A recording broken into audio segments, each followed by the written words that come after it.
EJ!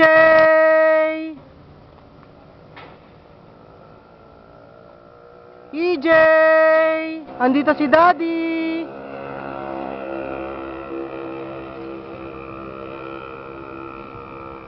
Pinayagan na ako ni Atty. Soriano, tatawagan daw niya yung kanyang kliyente na lolo ni EJ at lola ni EJ, at pumayag na si Atty. Soriano na ihatid ko man lang yung regalo at mayakap ng konti yung bata bago man lang umuwi, kahit makasama ng konti.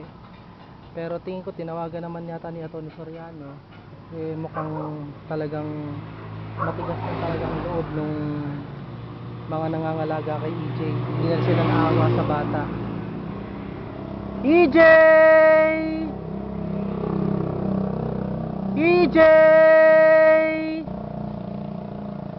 EJ!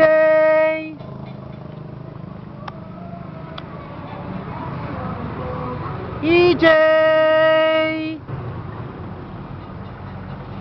Nakaparada yung kotse ngayon dito sa may gilid ng kalye.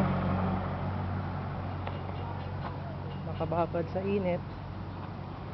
At hanggang ngayon wala pa rin yung anak ko.